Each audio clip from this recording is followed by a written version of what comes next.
आज मुख्य थाकी गया। जय जोहर, जय आदिवासी, बधाने राम राम। आज 9 ऑगस्ट विश्व आदिवासी दिवस ની ઉજવણીના ભાગરૂપે આજે આપણે આપણા ગામના દેવાણ ગાંધી આશ્રમ શાળામાં આપણે ભેગા થયા છે। ત્યારે આ દિવસનું મહત્વ તમે બધા હવે જાણતા થઈ ગયા છે। તમને આગળ જે પ્રવચન આપ્યું એમાં બી તમે સાંભળ્યું છે કે 9 ઓગસ્ટનું મહત્વ શું છે અને 9 ઓગસ્ટ કેમ ઉજવવામાં આવે છે।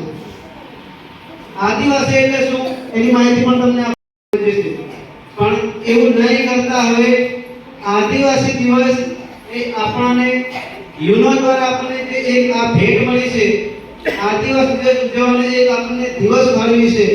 એ દિવસનું મહત્વ સમજીને આપણે આપણા સમાજમાં, આપણા કુટુંબમાં, આપણા ગામમાં આ સિસ્ટમ છે।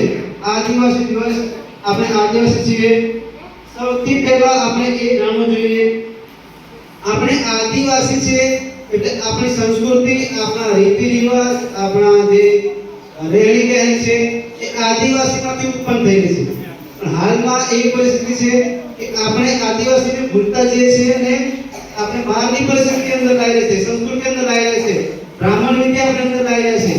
હું કોઈનો વિરોધ કરતો નથી, ત્યારે મારો મુખ્ય હેતુ એ હતો કે બાળકો જોડે આપણે આદિવાસી દિવસ કેમ મનાવીએ છીએ, કારણ કે હવે આપણે દા લોકો છે, આપણા બાપ છે, મમ્મી પપ્પા છે, એ હવે આપણને ભણાવવા માટે મોકલી દેશે।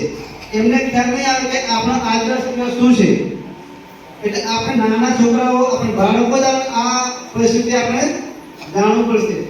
આપણે ભવિષ્યમાં આપણે આગળ આવવાનું છે।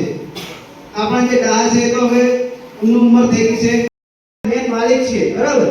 તો આપણે કોઈ દિવસ શરમ અનુભવવાની નથી કે અમે આદિવાસી છે કે નીચે છે, એવું નહીં। આપણે આ પૃથ્વીના મહાન માલિક છે, આપણે બિરસા મુંડાના વંશજ છે। આપણી પૃથ્વીના ઉત્પત્તિથી ત્યાંથી આપણા આદિવાસી સમાજ ઉત્પન્ન થયો છે। હાલની પરિસ્થિતિ પ્રમાણે આદિવાસી સમાજ માટે સરકાર ઘણી યોજનાઓ બનાવી છે।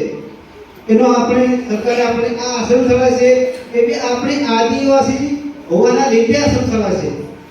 આશ્રમ શાળા કોઈ આપણે બ્રાહ્મણ માટે નહીં બનાવેલી કે કોઈ ઊંચી જાતિ માટે નહીં, આદિવાસી છોકરાઓ ભણે, આદિવાસી છોકરાઓ આગળ આવે એના માટે આશ્રમ શાળાઓ બનાવેલી છે।